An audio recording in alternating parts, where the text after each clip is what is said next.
uwezo wa kukaa na binti kwenye basi kutoka hapa mpaka Nyakato, umemwomba mpaka namba. Ni kiasi gani nakaa na watu ambao kutoka hapo mpaka anashuka amemwona Yesu maishani mwako? Baada ya kuanza kumapproach mtu umpate wewe, ni mara ngapi umewafanya watu wakutane na Yesu? Kwa nini? Wewe umechaguliwa.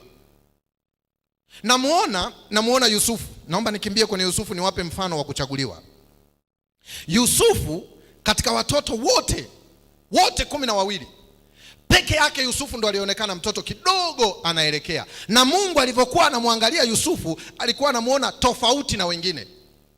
Maana Yusufu alikuwa amechaguliwa. Lakini kosa la Yusufu alilifanya baba yake. Kosa gani ambayo baba yake alilifanya? Kosa la kwanza la Yusufu linaonekana hapa. Mwanzo 37. Yakobo akakaa katika nchi aliyosafiri baba yake, katika nchi ya Kana. Fungu la 2. Hivi ndivyo vizazi vya Yakobo. Yusufu aliyekuwa mwenye miaka 17 alikuwa akichunga kondoo pamoja na ndugu zake. Naye alikuwa kijana pamoja na wana wa Biliha na wana wa Zilpa wake wa baba yake. Yusufu akamletea baba yao habari zao mbaya. Yusufu alivyoona anapendwa na baba yake akaanza kujipendekeza. Yaani wakienda kufanya na wenzake shughuli, akirudi yeye anawachonganisha. Na baba yake alimpendelea kupita kiasi. Kwa nini Yusufu na baba yake walikuwa na mahusiano mazuri? Wanasema usiku Yusufu baba yake Yakobo alipokuwa anawahadisia mambo ya Mungu, wanasema Yusufu alikuwa very interested kuliko watoto wengine. Yaani wengine wanasema hivi, mzee maliza faster tukalale. Unajua ibada za nyumbani nyingi zinaboa. Na umkute baba sikio roho kamshukia anaichambua lesoni, wanamwambia mzee si umalize. Ndivyo ambavyo Yakobo alikuwa akikaa na watoto wake. Katoto kalikokuwa interested kanakaa kanamsikiliza alikuwa Yusufu peke yake. Lakini angalia ujinga ambao Yusufu aliutengeneza na Yakobo. Huyu Yusufu shida yake, nitakusomea roho ya unabii. Yusufu shida yake alikuwa anampenda Mungu wa baba yake, lakini hana mahusiano na Mungu wa baba yake. Nani amenielewa? Yaani akihadisiwa hivi kuna Mungu wa Israeli anafurahi, lakini akilini mwake Yusufu anachojua ni hiki: huyu Mungu ana mahusiano na baba, mimi nina mahusiano na baba yangu, ila baba yangu ana mahusiano na Mungu. Kwa hiyo Mungu wa baba yangu anahusiana na baba yangu, hahusiani na mimi. Na Mungu anapoangalia katika watoto 12, Mungu anasema hapa aliye na unafuu ni Yusufu. Lakini huyu Yusufu aliye na unafuu haishi makusudi yangu, naye anakosea, na mfanyeje ili nimpate? Ndipo Mungu anamuhamisha Yusufu kwao. Yusufu anaagana na baba yake, anambia baba, mimi napeleka chakula. Baba yake anambia nenda mwanangu urudi. Wakati baba yake anamwambia nenda urudi, mbingu yenyewe inasema hivi, Yusufu ameenda na watu fanya nini? Nisikilize vizuri. Yusufu akiwa kwa baba yake amechagua kumuishi Mungu, lakini malezi ya baba yanamkosesha focus.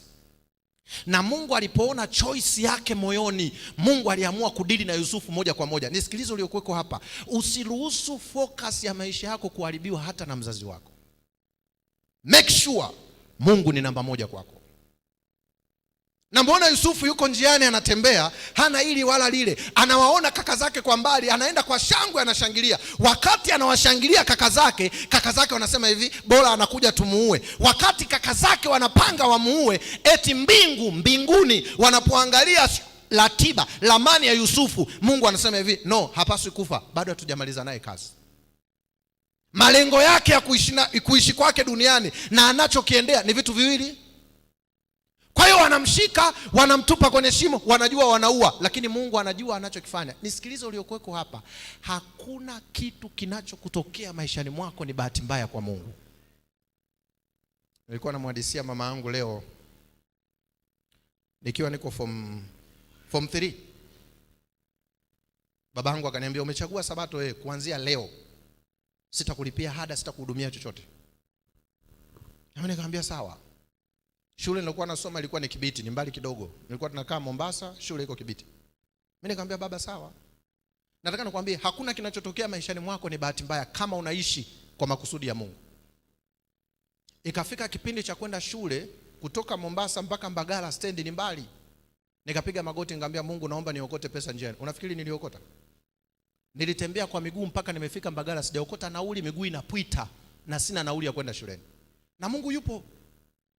Nikamwomba kondakta, akaniambia ingia kwenye gari ile utakaa kwenye banserebana. Wanafunzi mmenyelewa Ile siti ambayo mnapeana mgongo na dereva inachoma huku. Mnaifahamu ile sehemu? Nilikaa pale masaa 8.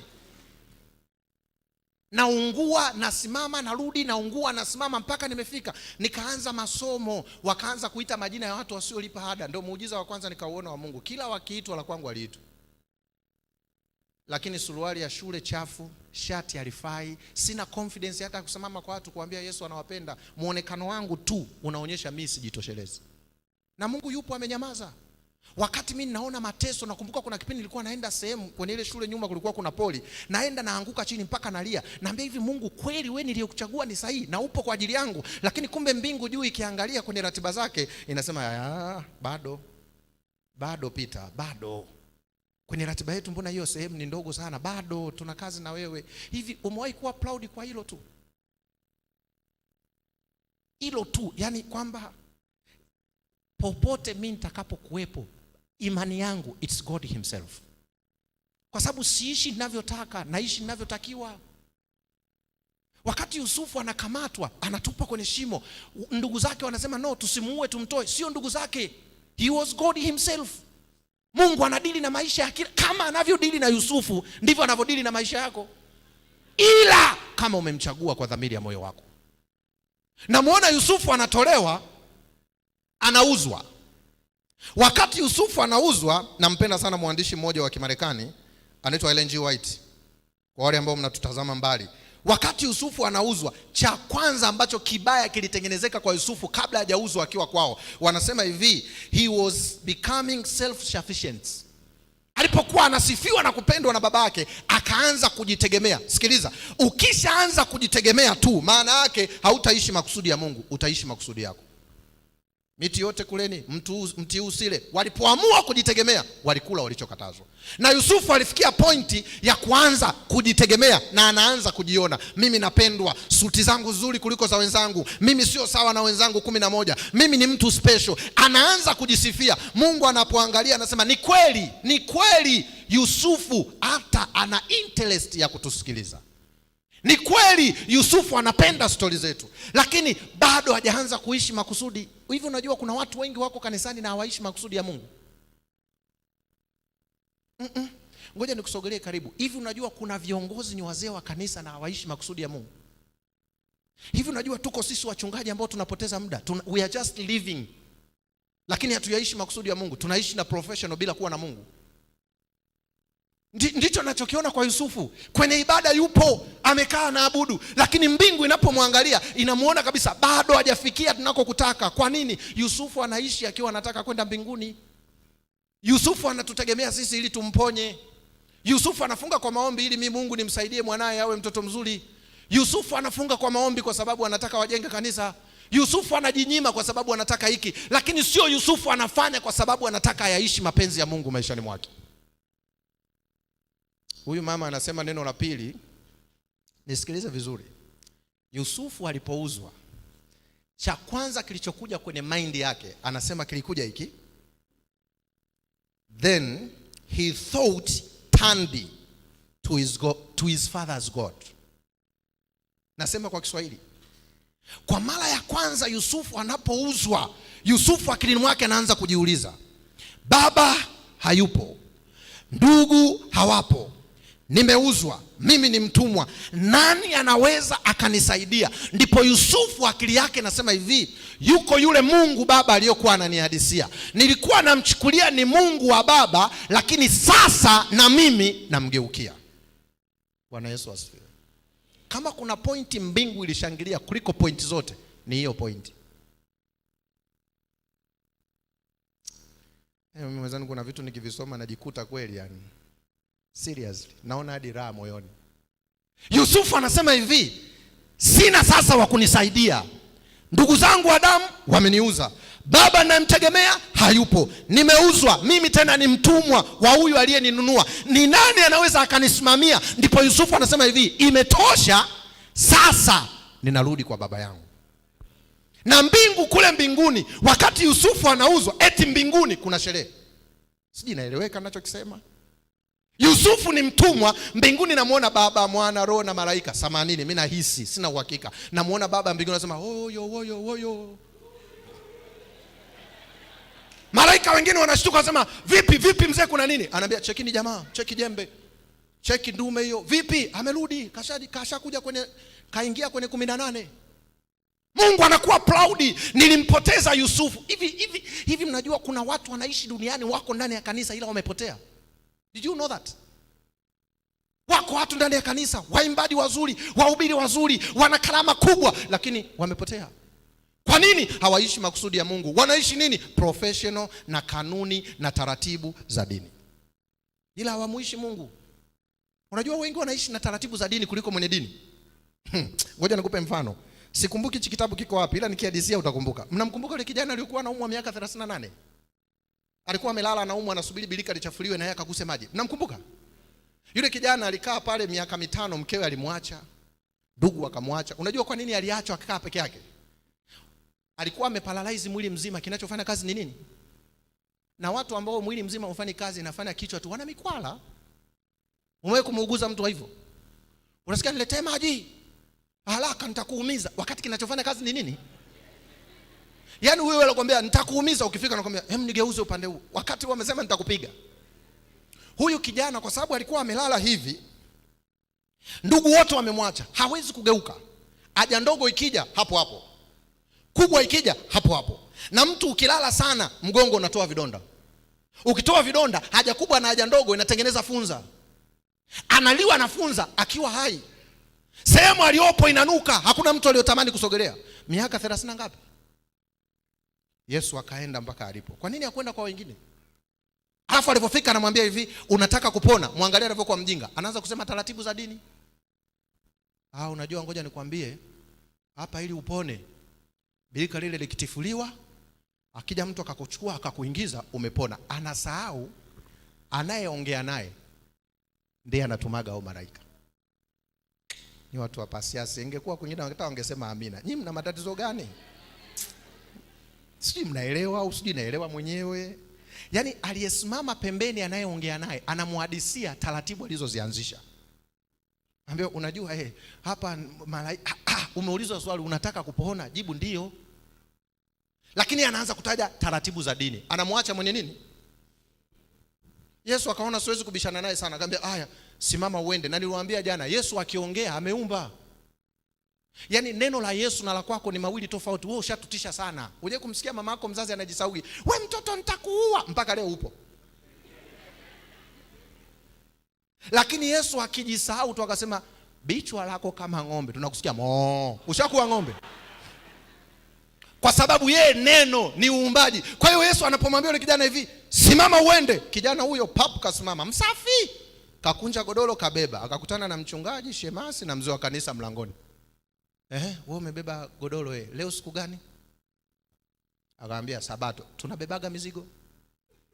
Hivi miaka 38 mtu yuko hoi. Alafu unakutana naye kabeba godoro, wewe unaanza kusema taratibu za nini? Yule dogo na godoro lake akawaangalia, akamwambia sikilizeni, msinichoshe. Na miaka 38 sijacheza mpira, sijakimbizana. Hapa nina michezo mingi ya kwenda kufanyaje? Mnanichelewesha. Aliyeniponya, mmemwona ile jembe pale? Mkamuulize yeye, niacheni niende. Kuna watu leo duniani tumekaa na taratibu za dini ila hatuna mahusiano na mwenye dini. Hakuna kitu, mimi sijazaliwa kwenye hili kanisa mnisamee, lakini wengi wa Waadventista wa Sabato 100% mbinguni hatuendi. Kwa nini? Tuna taratibu za dini, hatuna mwenye dini. Wa kwanza sio wewe, alikuwa Yusufu. Lakini Yusufu alipopata coincidence, alipoingia kwenye situation fulani, wakati mwingine Mungu anaturuhusu tuingie kwenye changamoto sio kwa sababu hatuhitaji. Anataka tension. Anataka urealize.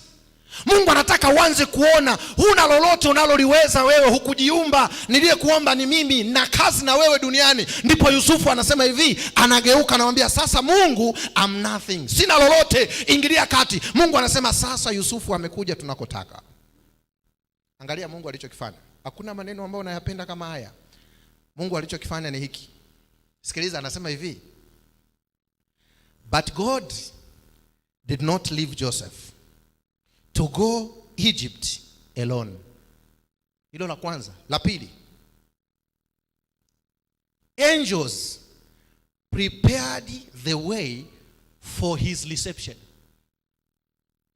Najua Kiingereza shida hapo, ndo maana hamna amina. Haya, ngoja niongee Kisukuma na waambia. Sikiliza. Mungu kwa mara ya kwanza hamwachi Yusufu aingie Egypt akiwa peke yake. Anaenda naye. Alafu wakati wakiwa njiani wanaenda, roho ya unabii inasema hivi, Mungu akatuma malaika aandae mapokezi. Ni watu mnaelewa ninachokisema sijui? Then why are you worried? Kwani wewe unaogopa hapa duniani? Changamoto ndogo umeanza kukufuru mpaka Mungu umemwacha. What's wrong with you? Shida ni nini vijana wenzangu? Kuna wakati jambo la kawaida, namuona Yusufu mtumwa. Unajua haya ninayoyaongea hata Yusufu yeye hajui. Mbingu ilivyomuona Yusufu ameingia kwenye malengo yao, mbingu, Mungu anasema hivi, simtumi yoyote hapa, naenda mwenyewe. Kwa nini? Anaishi malengo yangu, nataka niyatimize nikiwa ndani yake.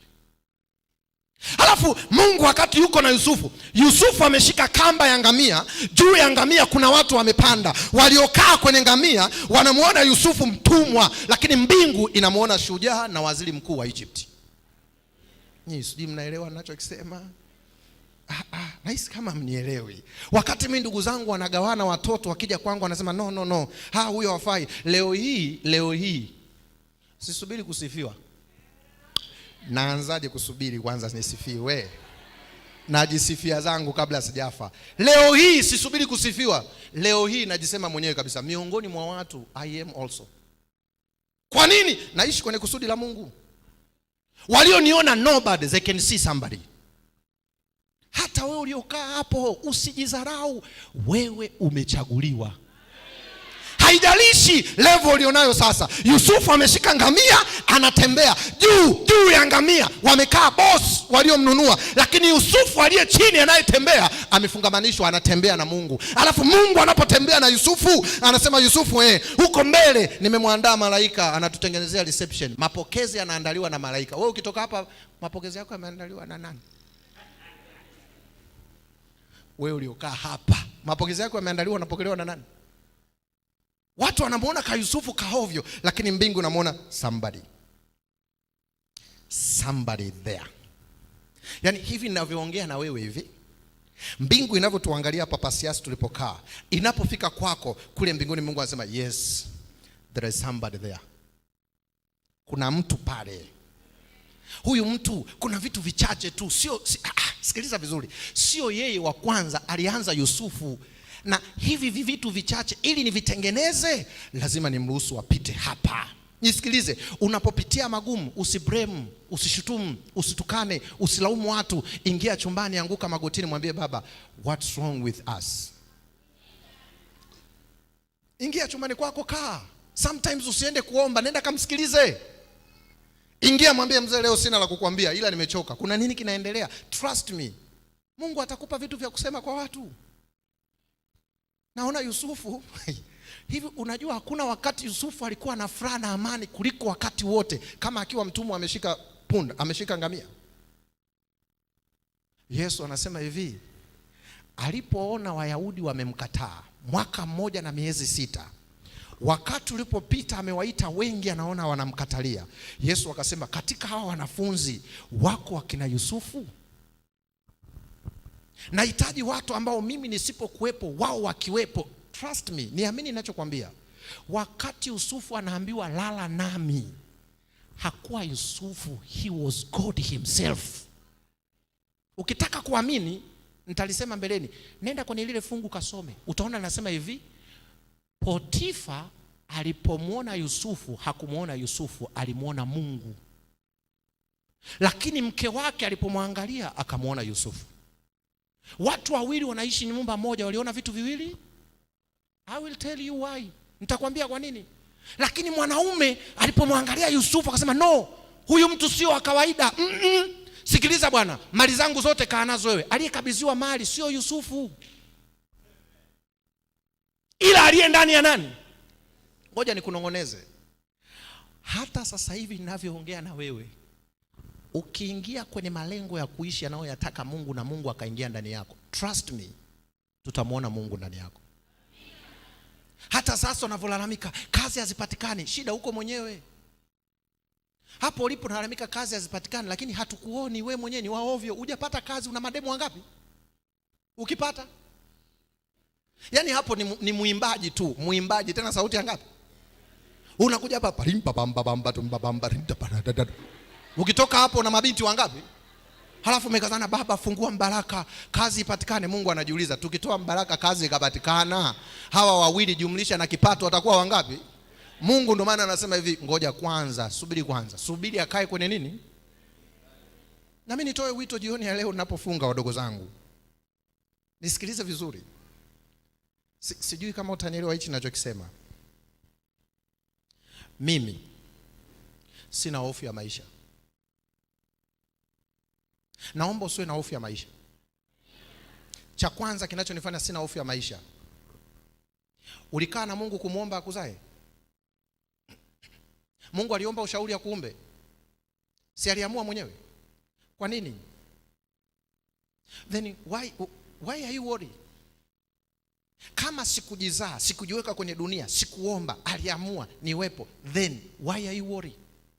Unaogopa nini? Niliwaambia jana, kabla Mungu hajaniumba alikuwa na task ya mimi niifanye. Nisikilizeni wadogo zangu, hatuishi kwenye ulimwengu wa sasa. Ulimwengu wa sasa tunachagua kuishi kwenye maisha yajayo. Yajayo yanafurahisha. Anza tangu leo, amua hapo ulipokaa, sema hivi, enough is enough. Imetosha kuishi mwenyewe. Naomba Mungu niingie kwenye mipango yako, kuna raha. Mimi nina mifano mingi, namuona Petro na Paulo na Sila wako gerezani, wametandikwa viboko vya kutosha, mgongoni kumechubuka, wamefungwa pingu miguuni, lakini still they are singing. Why are they singing? Kwa nini wanaimba? They have peace. Kwa sababu wanasema hivi, sikiliza, kama kutuumba hatukumuomba, alituumba, na hiki tunachokipitia he knows, anajua, then why are we worried? Naona usiku Paulo akatoa kii, Sila akaidakia.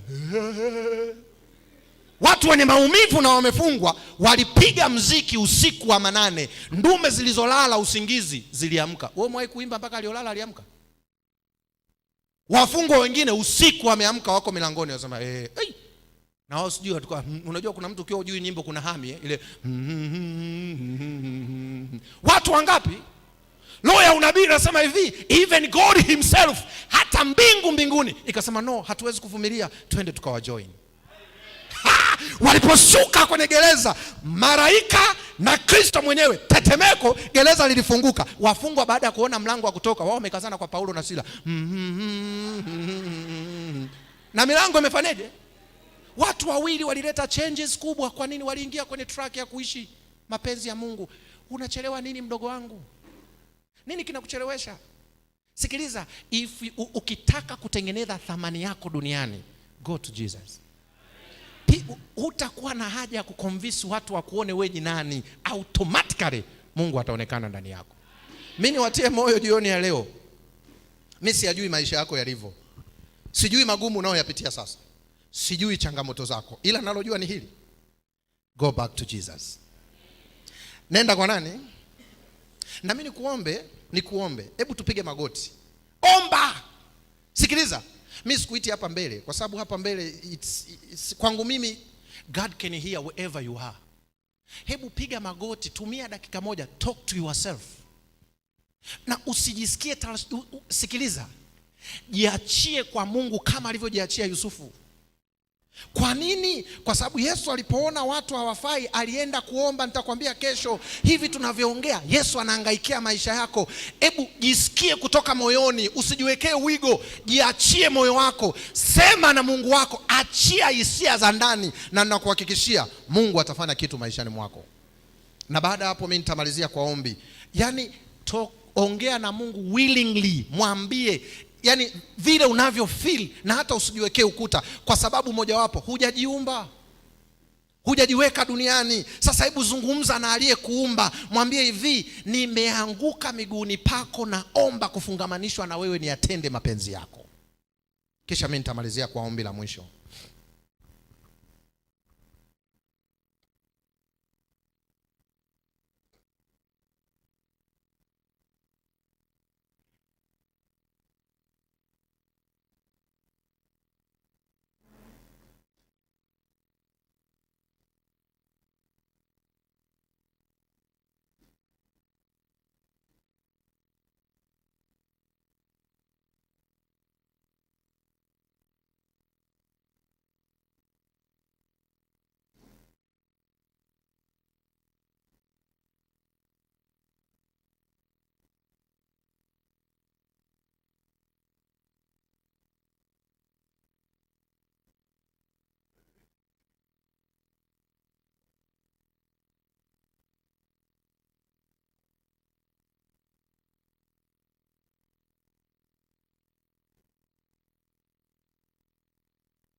Mtakatifu, Mungu wetu muumba mbingu na nchi, sisi wana na binti zako tulioanguka miguuni pako Yesu, ni wewe pekee iliyokupendeza kutuumba na kutuweka kwenye ulimwengu. Mara nyingi sana tumekosea namna ya makusudi ya maisha yetu kwenye ulimwengu huu. Tumeweka nguvu sana katika utafutaji na kukua kiuchumi na kusahau ulimwengu tulio nao sasa unapita. Tazama watoto wako wa kike na wa kiume, namna wanavyoongea kwa mizigo mizito walionayo moyoni mwao. Nami ni mwanadamu kama wao, ninaoungana pamoja nao. Ninakuomba Yesu, kama ulivyotenda kwa Yusufu, tutendee nasi. Ile njia Yesu unayoona ni sahihi ya kuvuta usikivu wetu ili kukuchagua wewe na kuyaishi maisha matakatifu, tunajiweka wakfu mikononi mwako, tufanye unavyotaka. Ikiwa Baba ulidhamiria kutuumba, tunaomba tusaidie tusikuangushe kukuchagua. Sisi ni wapekee kwenye ulimwengu, tujalie na kutuongoza kuyaishi mapenzi yako. Baba, tuonyeshe ubaya wa ulimwengu unaopita. Kila kitu kilichokuwako duniani tunachokiona cha thamani havitadumu milele, lakini uchaguzi wetu tutakaofanya sasa ndio hazina ya umilele. Namwombea kila mmoja, msamehe dhambi zake, mpokee jinsi alivyo, mpatie uwezo ndani usio wa kawaida. Wakati wengine wanamuona ni wa kawaida, naomba macho yako yamuone katika mtazamo mwingine. Amsha shauku mpya ndani yetu, na kuomba tunaposimama, tusimame tukiwa wapya. Yesu, tunaomba tusimame tukiwa tunaanza maisha mapya ndani yetu. Na kwa sababu unatupenda, nina imani umetenda kitu ndani ya mioyo yetu. Naomba kwa imani katika jina lako Yesu. Amen.